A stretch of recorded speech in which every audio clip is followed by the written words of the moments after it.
لا حول ولا قوة إلا بالله العلي العظيم.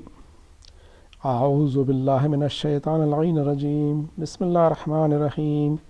الحمد لله والصلاة والسلام على رسول الله وعلى آله آل الله مع سيما بقية الله ولعنة الله على أعدائهم عاد الله من يومنا هذا إلى لقاء الله. أما بعد فقد قال الله في كتاب حكيم. بسم الله الرحمن الرحيم. ووصى بها إبراهيم بنيه ويعقوب يا بني إن الله اصطفى لكم الدين فلا تموتن إلا وأنتم مسلمون. درود پڑھ دیں. اللہم صلی علی محمد وعلی محمد. یہ سلسلہ سورہ بقرہ کا جاری ہے. انشاءاللہ آج 132 سے لے کے 142 تک کی آیتیں پڑھی جائیں گی انشاءاللہ اور اس کی تفسیر کی جائے گی. اس کا ترجمہ اس طریقے سے ہے کہ ابراہیم نے اسی بات کی اپنے بیٹوں کو وصیت کری اور یعقوب نے بھی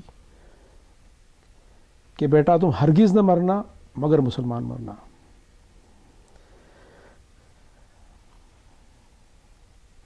جب بھی کوئی شخص انتقال کرتا ہے، اس میں یہ نصیحت ہے کہ انتقال کے وقت انسان کو اپنی اولاد کے لیے اس کی کیا مال و پونجی اس کی فکر آتی ہے، لیکن اس سے بڑی فکر اس کی روحانیت کی ہوتی ہے کہ اس کی روحانیت اس کی اولاد کی کہاں جا رہی ہے.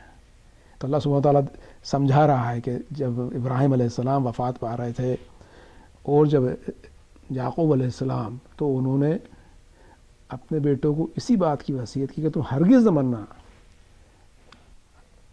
ہرگز نہ مرنا، فلا تموتن، فلا تموتن، بالکل مرنا نہ، الا وانتم مسلمون، مگر ہی کہ تم مسلمان ہو. یہ آیت ایسی ہے کہ اس کو ہمیں انسان کو بار بار پڑھنا چاہیے کہ جو شخص جب جاکندنی میں ہوتا ہے اور مشکلات میں ہوتا ہے تو شیطان اس پہ بڑے حملے کرتا ہے. تو اگر یہ انسان یہ آیت پڑھتا رہے گا، وہ کہے گا کہ ہائے، مطلب ابراہیم علیہ السلام کا جن کی دین کی میں نے پیروی کری، جن کا میں حج کر کے جن کی وجہ سے میں حج کر کے آیا، جنہوں نے مجھے حج سکھایا، جو کہ میرے نبی کے دادا ہیں، جب وہ پڑھے گا اس آیت کو تو ایک یقین کی منزل پہ سکون لے کے آئے گا کہ ہاں میں مروں گا تو مسلمان مروں گا، بس تو میں نہیں مروں گا، کیونکہ شیطان مر کے بستر پہ ضرور آتا ہے.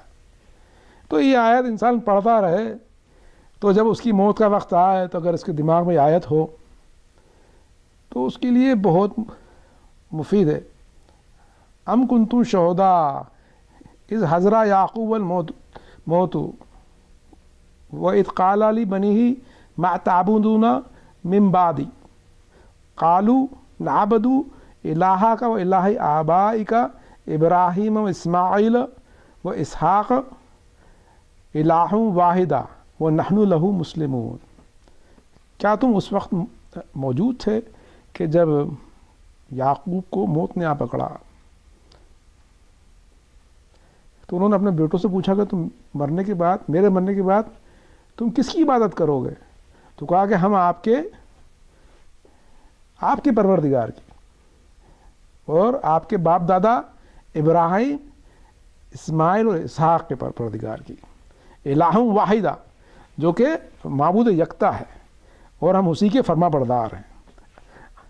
تو اللہ سبحانہ تعالیٰ اس آیت کے اندر یہود کو بھی بتا رہا ہے، کیونکہ یہود بنی اسرائیل تھے، کہتے یہ تھے کہ ہم یعقوب علیہ السلام کا مذہب مانتے ہیں، حالانکہ انہوں نے یعقوب علیہ السلام کے مذہب کو کتنا بگاڑا. تو اللہ سبحانہ تعالیٰ قرآن میں کہہ رہا ہے کہ کیا تم اس وقت موجود تھے کہ جب یعقوب علیہ السلام جب وصیت کر رہے تھے، جب ان کی موت آئی تھی، انہوں نے کون سے مذہب کی بات کہی تھی اپنے بچوں سے، اپنے بیٹوں سے کیا مذہب کی بات کری تھی؟ وہی توحیدی دین کی بات کری تھی. کہا ہے کس کی عبادت کرو گے؟ کیونکہ انہوں نے بھی، یہود نے بھی تو خدا کا بیٹا بنایا، عیسائی نے بھی خدا کا بیٹا بنایا، توحید سے پھر چکے تھے. تو اللہ سبحانہ تعالیٰ بتا رہا ہے، قرآن حکیم میں سمجھا رہا ہے، کیا تم موجود تھے کہ یعقوب جس کے کہ تم اپنے کو پیرو کہتے ہو، انہوں نے کیا کہا تھا؟ کہا کہ توحیدی مذہب کی بات کری تھی. اس کے اندر ایک نقطہ وہ خاص ہے کہ جب یعقوب علیہ السلام اپنے بیٹوں سے کہہ رہے ہیں تو بیٹوں نے پہلے کہا کہ ہم آپ کے باپ دادا کی خدا کی عبادت کریں گے، باپ دادا میں انہوں نے اسماعیل علیہ السلام کو بھی نام لیا. ابھی پڑھا نا آیت, اسماعیل ان کے سگے دادا تو نہیں ہوتے تھے, وہ ان کے رشتے کے چچا ہوتے تھے, انکل چچا تھے نا, لیکن اللہ سبحانہ تعالیٰ اس کو آبا میں رکھا. تو چچا کو بھی آبا میں کہا جاتا ہے. تو اسی لیے جب ہم کہتے ہیں نا کہ جب اللہ سبحانہ تعالیٰ نے جب حضرت ابراہیم کے آبا کا ذکر کیا تو وہ آزر کا ذکر تھا جو کہ چچا تھا, والد نہ تھا, تاکہ یہ لوگ نہیں کہتے پھریں کہ وہ تو معاذ اللہ حضرت ابراہیم علیہ السلام کے بیٹے کے والد مشرک تھے. تو اس آیت سے ثابت ہوتا ہے کہ آباؤں میں چچا بھی آتے ہیں, صرف باپ نہیں آتا ہے. ایک درود پڑھ دیں, اللہم صلی علی محمد وعلی محمد. تلک امۃ قد خلت لہا ما کسبت ولکم ما کسبتم فلا تسألون عما کانوا یعملون. وہ جماعت گزر گئی, ان کو وہ ملے گا جو انہوں نے کرا, تم کو وہ ملے گا جو تم نے کرا, اور جو کچھ عمل وہ کیا کرتے تھے اس کی پرسش تم سے نہ ہوگی. یہ آیت 2 بار آئی ہے, ابھی دونوں بار پڑھیں گے انشاءاللہ اپن. یہ یہود ہمیشہ اپنے باپ دادا پہ فخر کیا کرتے تھے کہ ہمارے باپ دادا اسرائیل اور ہم خاص اور اللہ کے پیارے اور یعقوب علیہ السلام, اور بڑی بڑی باتیں کرتے تھے. تو اللہ سبحانہ تعالیٰ نے قرآن میں فرمایا تلک امۃ قد خلت لہا ما کسبت ولکم ما کسبتم. وہ چلے گئے, انہوں نے جو کیا وہ ان کو ملے گا, تم نے جو کیا وہ تم کو ملے گا. وہ جو کیا کرتے تھے اس کی پرسش تم سے نہیں ہوگی. مطلب اللہ نے سمجھایا کہ دیکھو وہ تھے بڑے, ان کے اعمال ان کے ساتھ تھے, تمہارے اعمال تمہارے ساتھ ہیں. یہ آئیڈیالوجی جو ڈیولپ ہو گئی نا اس کو اللہ توڑ رہا ہے. 2 بار آئے گی, 2 بار پر انشاءاللہ پڑھیں گے, تاکہ یہ یہود کی آئیڈیالوجی تھی کہ وہ بڑے تھے ہمارے. عیسائیوں کی بھی آئیڈیالوجی تھی, عیسیٰ تھے بس انہوں نے سب کر لیا, وہ خدا کے پیارے بیٹے بھی تھے, اور اس لیے وہ گئے جنت تو ہم بھی ساتھ میں لگ جائیں گے, ہم بھی ساتھ میں لگ جائیں گے. تو اللہ تعالیٰ نے ایک ہی ایگزیکٹ پھر آیت آئی انشاءاللہ پڑھوں گا, اور یہ آئیڈیالوجی مسلمانوں کے لیے بھی ہے. اس میں سورہ تفسیر نور میں بیان کی گئی کہ مسلمانوں میں اس طرح کی اگر آئیڈیالوجی تو غلط آئیڈیالوجی ہے. جس کا اعمال ہے اس کے ساتھ ہے, جس کا اعمال اس کے ساتھ ہے. آپ کا عمل اپنے ساتھ ہے, جو پہلے گزر گئے ان کا عمل ان کے ساتھ تھا. اسی آئیڈیالوجی کے ساتھ امام خمینی نے یہی نعرہ دیا کہ ہر جگہ کربلا ہے اور ہر روز عاشورہ ہے, کہ ہم کو ہمارا کربلا بنانا اور ہم کو ہمارا عاشورہ کرنا ہے. جی ہاں, اس طرح امام حسین نے کربلا بنائی اور عاشورہ کرا. جب امام حسین نے کرا تھا کربلا بنائی عاشورہ کرا تھا, تو انہوں نے اس وقت کی امت کو للکارا تھا کہ میرے نانا کے دین کو, جو میرے نانا لے کے آئے تھے, لوگوں نے شہادتیں دی تھیں, طاغوت کے خلاف کھڑے ہوئے تھے اس زمانے کے, وہ ان کے ساتھ تھا, وہ ان کے ساتھ تھا. یہ آج کیا میرے ساتھ ہے.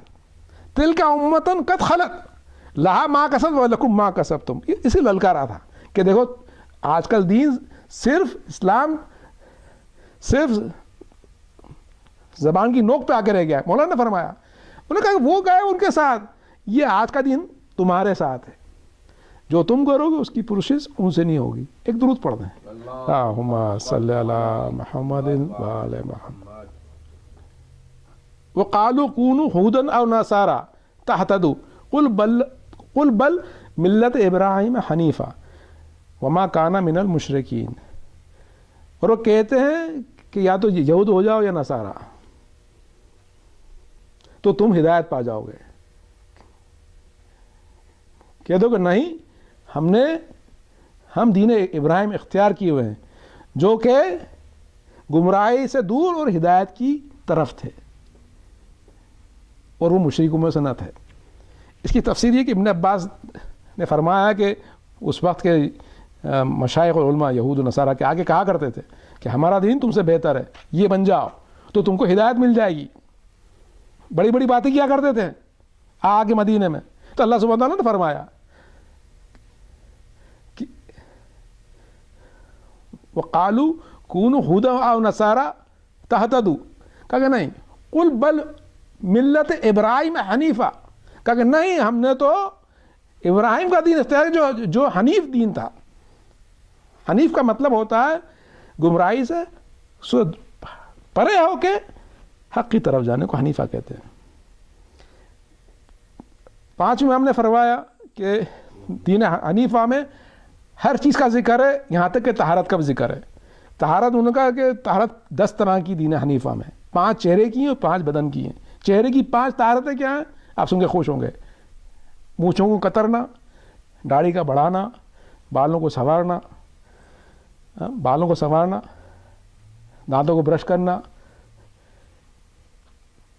دانتوں کو برش بھی کریں اور اس کے ساتھ وہ بھی کریں، خلال بھی کریں. ڈیٹیل ہے یہ 5 طہارت ہے. اللہ آج کا ڈینٹسٹ بھی بتاتا ہے کہ صرف برش ہی مت کرو بلکہ فلاسنگ بھی کرو. یہ 5 میں یہ بھی ہے. جی ہاں، فلاسنگ بھی ہے.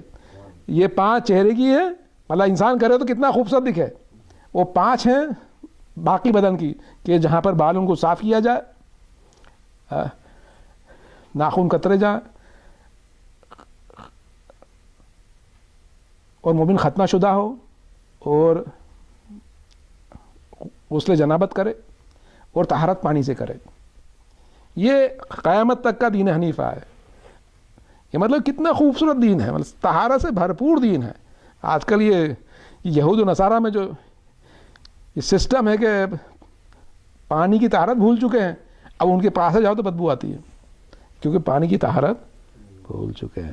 یہ ماڈرن بننے کے طریقے ہیں کہ آدمی ایک دم کہاں کا کہاں پہنچ جاتا. درود پڑھ دیں. اللہم صلی علی محمد وعلی محمد. قولوا آمنا باللہ وما انزل الینا وما انزل علی ابراہیم اسماعیل و اسحاق و یعقوب والاسباط وما اوتی موسیٰ و عیسیٰ وما اوتی نبیون من ربہم لا نفرق بین احد منہم ونحن لہ مسلمون. کہو کہ ہم خدا پر ایمان لائے اور جو کتاب ہم پہ اتری اس پر ایمان لائے، قرآن حکیم، اور جو کچھ ابراہیم اور اسماعیل اور اسحاق اور یعقوب اور ان کے قبیلے والوں کو ملا. ازباطی کی تفسیر کریں گے. اور جو کچھ موسیٰ اور عیسیٰ کو ملا اور دیگر پیغمبروں کو جو جو کتابیں ملی، جو ملا، ان سب پر ایمان لائے. اور ہم ان پیغمبروں میں کسی میں کوئی فرق نہیں کرتے، اور ہم اسی پروردگار کے فرما بردار ہیں. یہ اللہ سبحانہ تعالیٰ نے ایک طرح سے لا الہ الا اللہ کی ڈیفینیشن دی ہے کہ آپ مطلب کتنا خوبصورت دین ہے. دین حنیفہ کتنا خوبصورت دین ہے. مطلب اللہ سبحانہ تعالیٰ نے دین ابراہیم بتایا اور یہی دین محمد ہی ہے کہ ہم خدا پر ایمان لائے. تو تفسیر میں یہ ہے، علامہ طباطبائی نے کہا کہ 5 امام فرماتے ہیں قولوا آمنا باللہ میں کہ کہو مسلمان خدا پر ایمان لائے. تو اس کی ڈیٹیل تفسیر 5 امام نے فرمایا، اس کا مطلب یہ ہے کہ پنجتن پہ بھی ایمان لائے. صلی اللہ محمد وآلہ محمد. جی ہاں، پنجتن پہ بھی ایمان لائے. وما انزل الینا اور سارے صحیفے اور تمام نبی اور یہ جو اسباط ہے نا، وہ یعقوب و اسباط کہا ہے نا، اسباط کا ذکر ہے. اسباط بنا سبت سے. سبت کا مطلب ہوتا ہے کسی چیز کا پھیلنا. تو درخت کو بھی سبت کہتے ہیں اور اولاد کو بھی سبت کہتے ہیں. تو سبت کی جمع ہے اسباط. تو جو کچھ بھی اسباط کو ملا یعقوب علیہ السلام کی، یعنی کہ قبیلے کو ملا، تو اسباط کی جو تفسیر ہے کہ اسباط مطلب قبیلہ، اولادیں. کیونکہ یعقوب علیہ السلام کے جو 12 فرزند تھے ان میں سے 12 قبیلے بنے اور اس میں بھی کئی انبیاء ہیں. تو جو کچھ ان کو بھی ملا، یہ اس کی تفسیر ہے. درود پڑھ دیں. اللہم صلی علی محمد وآلہ محمد. فَإِنْ آمِنُوا بِمَا پھر سے پڑھتا ہوں.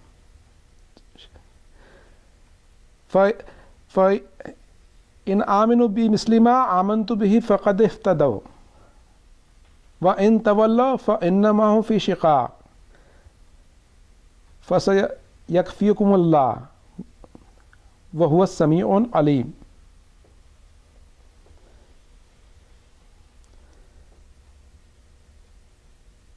فإن آمنوا بمثل ما آمنت بهم فقد اهتدوا وإن تولوا فإنما هم في شقاق فسيكفيكم الله وهو السميع العليم. اگر یہ لوگ اسی طرح ایمان لے آئے جس طرح تم ایمان لائے تو یہ ہدایت پا جائیں، اور اگر یہ منہ پھیر لیں تو سمجھ لو کہ یہ تم سے ضد پہ رہیں، اور ان کے خلاف خدا تمہارے لیے کافی ہے، اور وہ سننے والا اور جاننے والا ہے. یہ اللہ سبحانہ تعالیٰ نے یہود نصارہ کے لیے کہا تھا کہ اگر جس طرح تم ایمان لے آؤ سادگی سے، اگر یہ بھی ایمان لے آئے تو یہ ہدایت پا جائیں گے، اور اگر یہ منہ پھیر لیں تو سمجھ لو کہ تم سے ضد پہ ہیں. انہم فی شقاق، شقاق کا مطلب ہوتا ہے جھگڑا کرنا، ضد کرنا. پھر کہا کہ اللہ اگر یہ ضد کریں گے، جھگڑیں گے تو خدا تمہارے لیے کافی ہے. وَهُوَ السَّمِيعُ الْعَلِيمُ، وہ سننے والا بھی اور جاننے والا بھی ہے. یہی جو ضد ہے جب سے جو چلی آ رہی تو آج تک وہ ضد چل رہی ہے. وہی ضد میں آج آپ دیکھ لیں اسرائیل کیا ظلم کر رہا ہے، اور ویسٹ کا ظلم کر رہا ہے اسلام پر. اکیلے اسرائیل ویسٹ کو دیکھ لیں، ظلم جو کر رہا ہے، وہ جو ضد چل رہی ہے. لیکن اللہ نے کہا کہ ان سب کے لیے خدا کافی ہے، ان سب چیزوں میں خدا کافی ہے. اب کوئی کہے گا کہ بھائی یہ تو اتنی تو مصیبت آ رہی ہے، خدا کیا کافی ہوا؟ استغفر اللہ ربی بات بولے تو بھائی خدا نے ہر جگہ کہا ہے کہ ہم تمہیں آزمائیں گے. ایسا تھوڑی مسلمان ہے خدا کافی ہے تو کوئی مصیبت نہیں آئیں گی. مسلمان سوچے نا کہ خدا کیسے کافی ہے. تو رسول اکرم کے ٹائم پہ تو کتنی جنگیں ہوئی، 82 جنگیں ہوئی، تو خدا تو کافی تھا، لیکن جنگیں تو ہوئی نا. یہ تھوڑی کہ بس بیٹھ جاؤ آرام سے کہ خدا کافی ہے اور پھر کمپلین کر رہے ہیں خدا سے، شکایت ہے خدا تو کافی ہوتا تو جھگڑے کیوں ہو رہے ہیں. یہ زندگی آزمائش کی جگہ ہے، اللہ آزمائے گا، لیکن کافی اس طرح سے اللہ کافی ہے. خدا آپ کو دین پہ مستقم رکھے ہوئے. جی ہاں، کافی اس طرح سے یہ مدد کر رہا ہے روحانی طور پہ. آپ کا ایمان باقی ہے، آپ کے دین پہ باقی ہیں، یہ اصلی چیز ہے. باقی تو ہوتا جاتا ہے. ایسا سوچنا نا. ایک درود پڑھا، اللہم صلی علی محمد و علی محمد. سبقت اللہ ومن احسن من اللہ سبقتا ونحن لہ عابدون. خدا کا رنگ اختیار کر لیا ہے، خدا سے بہتر رنگنے والا کون ہے، اور ہم اسی کے عبادت گزار ہیں. اس کی تفسیر بڑی خوبصورت کی گئی ہے. یہ اللہ نے خدا کا رنگ کیوں کہا، یہ ایک سوال ہے کہ خدا نے اپنا رنگ کیوں کہا. کہ اس وقت کیا تھا، عیسائی لوگ کیا کرتے تھے، بیپٹزم کرتے تھے. اس وقت بھی کرتے تھے، آج بھی کرتے ہیں. تو جب بیپٹزم کرتے تھے بچے کا تو اس کو کچھ پانی وانی چھڑکتے تھے، پانی وانی چھڑک، تو وہ پانی رنگین ہوا کرتا تھا، ایک طرح رنگین پانی ہوا کرتا تھا. اس کا کہ یہ ہو گیا بیپٹزم ہو گیا، عیسائی ہو گیا. تو اللہ تعالیٰ نے کہا کہ دیکھو کہ تم نے جو رنگ کرا ہے بیپٹزم کا وہ الگ ہے، یہ جو رنگ ہے یہ الگ رنگ ہے. سبقت اللہ ہے، کہا ہم نے خدا کا رنگ اختیار کرا، تمہارے وہ رنگین پانی کا رنگ اختیار نہیں کرا. ہم نے تمہارے رنگین پانی کا، ہم نے خدا کا رنگ اختیار کرا ہے. تو تفسیر میں یہ ہے، پانچویں امام فرماتے ہیں، درود پڑھنا ہے، اللہم صلی علی محمد و آل محمد. ایک پھر درود پڑھنا ہے، اللہم صلی علی محمد و آل محمد. پانچویں امام کے چھٹے امام، یہ بھی پکا نہیں ہے، دونوں میں سے ایک امام نے فرمایا کہ سبقت اللہ کا مطلب ہوتا ہے خالص اسلام. مطلب خدا کا رنگ مطلب خالص اسلام. اس کا جو کہ گہرا مطلب ہے مطلب خالص اسلام. اور وہ خالص من احسن من اللہ سبقت، خدا سے بہتر رنگ کرنے والا کون ہے. نحن لہ عابدون، خدا جس کو رنگ دے بس وہی رنگ ہے. جی ہاں، ربنا جعلنا مسلمین لکا، یہ بھی آیت پڑھی تھی نا آپ لوگوں نے، جب حضرت ابراہیم اسماعیل علیہ السلام جب خانہ کعبہ کی دیوار کھڑی کر رہے تھے تو یہی دعا پڑھ رہے تھے نا، اللہ سبحانہ تعالیٰ تو ہم کو تیرا مسلمان بنا دے، مطلب تیرا رنگ دے، تو تیرا رنگ دے، خالص اسلام دے دے، جو کہ کلر لیس ہے، جو کسی بغیر رنگ کا رنگ ہے، وہ خالص اسلام ہے، وہ یہ رنگ ہے خدا کا، اس میں کوئی رنگ ہی نہیں ہے سوائے اللہ کا رنگ جو خالص رنگ ہے۔ جی ہاں، تو اس کی تفسیر میں یہ چھٹے امام فرماتے ہیں کہ صبغت اللہ سے مطلب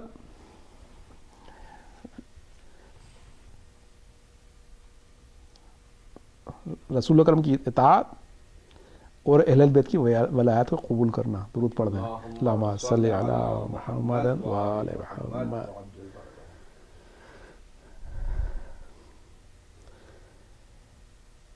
قُلْ أَتُحَاجُّونَ فِي اللَّهِ وَهُوَ رَبُّنَا وَرَبُّكُمْ وَلَنَا أَعْمَالُنَا وَلَكُمْ أَعْمَالُكُمْ وَنَحْنُ لَهُ مُخْلِصُونَ۔ کہو کہ تم خدا کے بارے میں ہم سے کیوں لڑتے ہو؟ وہ ہمارا بھی رب ہے اور تمہارا بھی رب ہے، ہمارے عمل ہمارے ساتھ، تمہارے عمل تمہارے ساتھ، اور ہم اسی کے خالص اطاعت گزار ہیں۔ کتنی اچھی بات اللہ سبحانہ تعالیٰ نے سمجھائی، کہا کہ جھگڑا کائے کا ہے کہ تم کیوں لڑتے ہو؟ ہمارا تمہارا پروردگار ایک پروردگار ہے، ہمارے عمل ہمارے ساتھ، تمہارے عمل تمہارے ساتھ، اور ہماری خاصیت یہ ہے کہ ہم میں اخلاص ہے۔ اللہ سبحانہ تعالیٰ نے دین بتایا کہ دین میں جھگڑا صحیح نہیں ہے، دین میں جھگڑا صحیح نہیں ہے، آپ توحید کو قبول کریں، آپ اپنا کام کریں، ہم ہمارا کام کرتے ہیں۔ جی ہاں، آج کل جھگڑے یہ ہیں کہ لوگ بتاتے ہیں کہ میں بہتر ہوں، تم بہتر نہیں، اور جھگڑنا شروع کر دیتے ہیں۔ اللہ کہتے ہیں ایسے جھگڑا نہیں کیا کرو، اپنے اعمال اپنے ساتھ لے کے چلے جاؤ، وہ اپنے اعمال لے جائیں، اور ایک دوسرے سے بھلے ٹھیک سے رہو، انسانی کے ساتھ رہو آپ۔ جی ہاں، جھگڑتے مت نہ پھر فالتو میں۔ اللہ نے کہا کیوں جھگڑتے ہو، تم کیوں جھگڑتے ہو؟ اللہ کو جھگڑا اہل کتاب سے جھگڑا پسند نہیں ہے۔ اچھی اللہ تعالیٰ نے قرآن میں کہا کہ تم اہل کتاب سے اچھی طریقے سے بات کیا کرو، جھگڑا نہیں کرو، بلکہ تمہارا اور ہمارا رب ایک ہی رب ہے۔ تو اللہ سبحانہ تعالیٰ نے جو باتیں قرآن نے بتائی اگر ہم ہماری زندگی میں لے آئیں تو کئی ہمارے مسئلے دور ہو جائیں گے جو ہم بحثیں کرتے پھرتے ہیں اور جھگڑتے پھرتے ہیں۔ اللہ کو جھگڑا پسند نہیں۔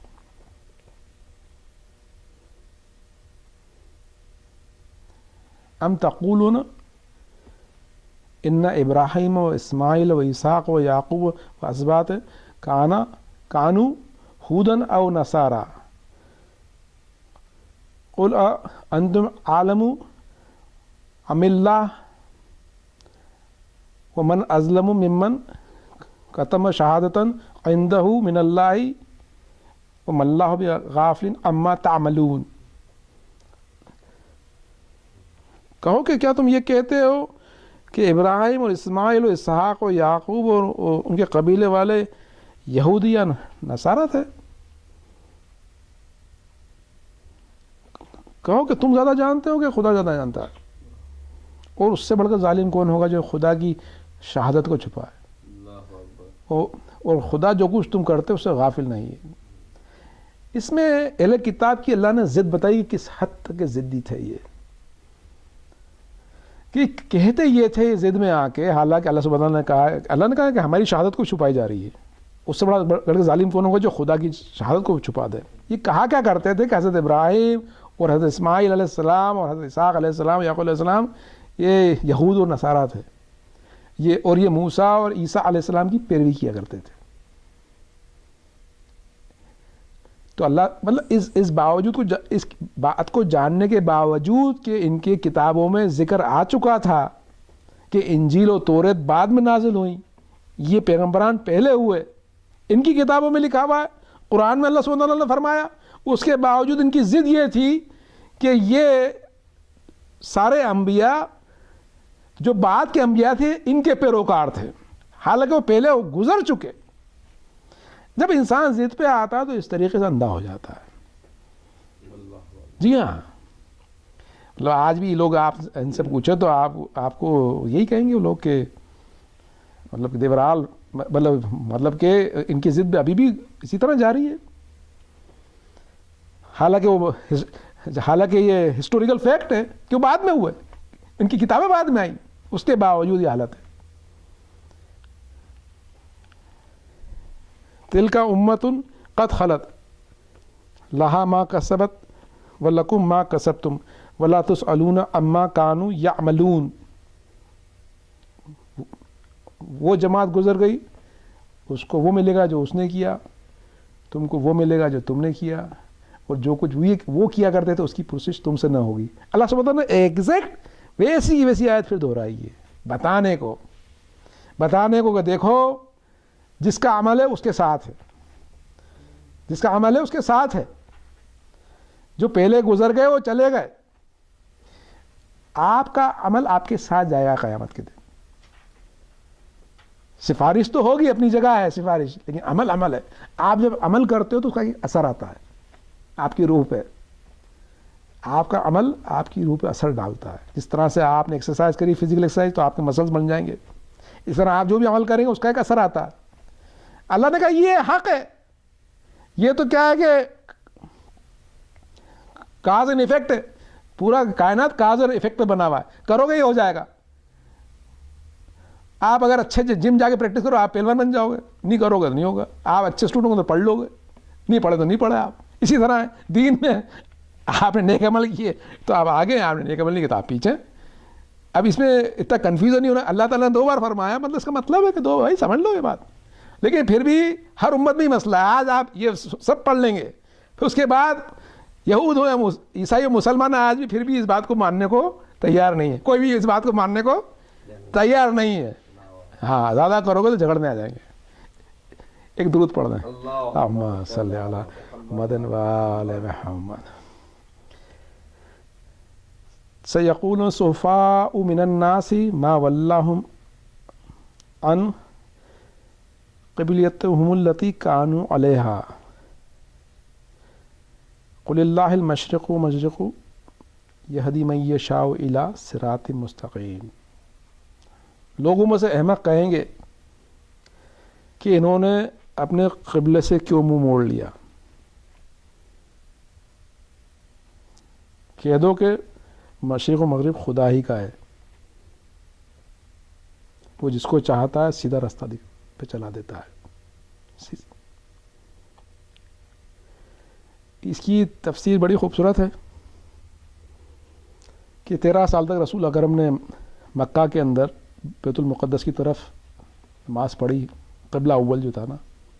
پھر مدینے میں آیا تو بعض روایتوں میں کہ 7 مہینے، بعض نے کہا 17 مہینے تک رسول اکرم نے نماز بیت المقدس کی طرف پڑھی. لیکن ان کو بہت زیادہ یہود لوگ تانے تشنے دیتے تھے، اپنے آپ کو سپیریئر بتاتے تھے کہ دیکھو مسلمان ہمارے پیرو ہیں، کہ جو ہمارا قبلہ اسی کی طرف نماز پڑھتے ہیں. تو رسول اکرم کو بڑی تکلیف ہوا کرتی تھی. اللہ سبحانہ تعالیٰ کے پاس رات میں جا کے آسمان کی طرف دیکھ دیکھ کے دعا مانگتے تھے، اللہ سبحانہ تعالیٰ اس تکلیف کو دور کر دے.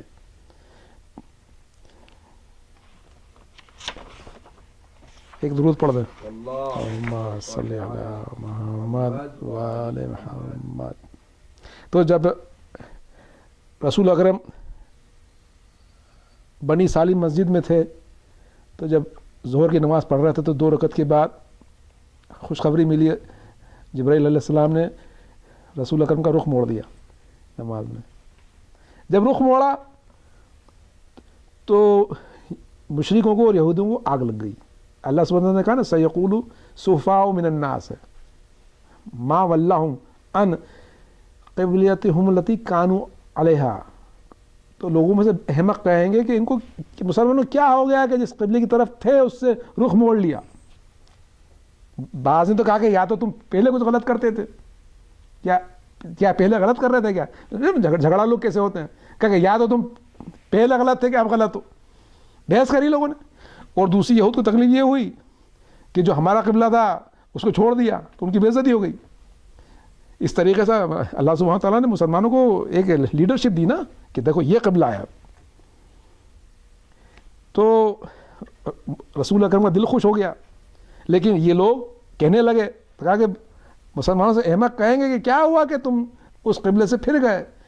تو اللہ سبحانہ نے فرمایا کہ ان سے کہہ دو کہ مشرق و مغرب سب خدا ہی کا ہی ہے, سب خدا کا ہے. یہدی من یشاء الی صراط مستقیم, جس کو چاہتا سیدھا راستہ بتا دیتا, ہدایت کر دیتا. کہا یہ چیزیں میرے لیے وہ چھوٹی موٹی ہیں, کائنات کا ذرہ ذرہ خدا کا ہے. یہ کیا ہوتا ہے یہ قبلہ وہ قبلہ؟ خدا نے کہا یہ کچھ بھی نہیں ہے, ہر چو طرف میں ہوں. بات ختم ہو گئی جی. تو اس طریقے سے اللہ سبحانہ تعالیٰ آزماتا ہے, آزمائش اللہ سبحانہ تعالیٰ کی طرف سے کہ یہ آگے کی جو آیتیں آئیں اسی آزمائش پہ آئیں گی. تو تفسیر میزان میں علامہ طباطبائی نے کہا کہ شروع کی جو آیتیں تھیں اللہ سبحانہ تعالیٰ نے قبلے کی تعریف میں کری تھی, کعبے کی تعریف میں کری تھی, کس طرح سے حضرت ابراہیم اور اسماعیل علیہ السلام نے کعبہ بنایا, اور کس طرح سے اللہ نے حکم دیا اسے صاف کرو, اور ایک اللہ تعالیٰ نے ماحول بتایا کعبے کا, توحیدی ماحول بتایا. یہ سب پورا ماحول بتانے کے بعد, حضرت ابراہیم کی فضیلت بتانے کے بعد, اللہ سبحانہ تعالیٰ نے پلٹا رسول اکرم کی طرف, کہا کہ دیکھو یہ پھر میں نے قبلہ تمہارا بنایا ہے. ایک درود پڑھ دیں, اللہم صلی علی محمد وآل محمد. جی یہ اور یہ جو قبلہ ہے یہ توحید کی نشانی ہے, کیونکہ ابراہیم علیہ السلام توحید کی نشانی تھے. اللہ سبحانہ تعالیٰ بار بار توحید کی طرف لے کے گیا کہ وہ توحید کو بگاڑ رکھا تھا. اہل کتاب نے توحید کو بگاڑ دیا تھا, اور کہا کہ اسی لیے مقام ابراہیم کا ذکر کہ وہیں نماز پڑھو, اور ایک خدا کے ہو کر رہے تھے. یہ سب توحید کا ذکر تھا, اور اس توحید کے لیے ہی, اور اسی لیے دعائیں بھی کری تھی ابراہیم علیہ السلام اسماعیل علیہ السلام نے کہ ہماری امت میں سے ایک گروہ کو تیرا پیروکار بناتے رہنا. ائمہ طاہرین کی دعا کری تھی, رسول اکرم کی دعا کری تھی, جو کہ دین توحید کو بچائیں گے. جی دین توحید کو بچائیں گے. یزید نے جب بیعت کی بات کری تھی نا تو اس نے توحید کو للکارا تھا. جب آپ کہو کہ تم میری بیعت کرو, مطلب یہ ہے کہ اس نے توحید کو للکارا تھا, کہ اس نے شریعت کے کہا تھا کہ اب جو شریعت ہوگی میرے حساب سے ہوگی, میری بیعت کرو, جو مطلب میری جو سنت ہوگی وہ سنت ہوگی, وہ دین بنے گا. کیونکہ اب میں خلیفہ ہو گیا ہوں تو میں جو عمل کروں گا وہ ایک سنت ہو جائے گی. اس نے توحید کو للکارا تھا. جب توحید کو للکارا تھا یزید نے, تو امام حسین علیہ السلام نے یہی فرمایا تھا کہ میں میرے نانا کے دین کو بچانا آیا ہوں. اور لوگوں کو امام حسین نے دعوت دی تھی کہ اسی طرح تم سامنے آ جاؤ. آج دین اسی طرح خطرے میں ہے جس طریقے سے رسول کے ٹائم خطرے میں تھا.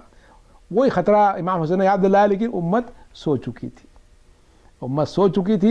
امت 50 سال میں کہاں کی کہاں چلے گئی. وہ بدر و خندق کی امت اس طریقے سے بگڑ چکی تھی کہ جب رسول کے صاحبزادہ نے دین بچانے کے لیے بلایا تو 72 سے لوگ زیادہ نہیں دکھے. اس طریقے سے امت دین سے پلٹ چکی تھی. تو آپ سوچیں گے آج کے زمانے میں 1400 سال کے بعد کتنا مشکل کام ہے کہ توحیدی دین کو پہچان لینا. جب 50 سال میں یہ حالت ہو گئی تھی تو آج کیا حالت ہوگی کہ توحیدی دین کو پہچانا جائے اور اپنی ذمہ داریوں کا احساس کیا جائے. اس لیے کہ نا صبغۃ اللہ ومن احسن من اللہ صبغۃ ونحن له مسلمون, کہ خدا کا رنگ اختیار کر لیا. امام حسین نے کربلا کے اندر خدا کا رنگ دکھایا تھا کہ خدا جب رنگ میں رنگتا تو کیسا رنگتا ہے. جب تک کہ خدا کے رنگ میں نہ رنگو آپ حسینی نہیں بن سکتے.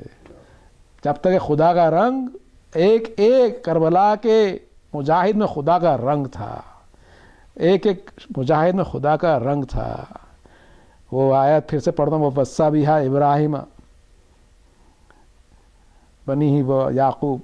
ابراہیم علیہ السلام نے اپنے بچوں کو یہی وصیت کری تھی, اور یعقوب نے بھی کیا وصیت کری تھی کہ مرنا تو مسلمان, نہ مرنا ہرگز بس مسلمان.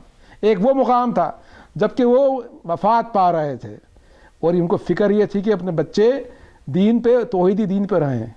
یہ اہل بیت کا مقام ہے کہ امام حسین جب آئے, اور وہ بھی اسی منزل میں تھے جو کہ ابراہیم اور اسماعیل علیہ السلام منزل میں تھے, وہ بھی وفات کو جا رہے تھے. لیکن یہ مقام ہی الگ ہے کہ کس طریقے سے امام حسین آئے جب آخری رخصت کو جب جنگ لڑ کے واپس آئے مولا حسین، اور جب آخری وصیتیں کری، جب آئے اپنے بیٹے کے پاس، امام سجاد کے پاس، تو امام سجاد بے ہوش تھے، تو ان کو اٹھایا، بیٹا اٹھو۔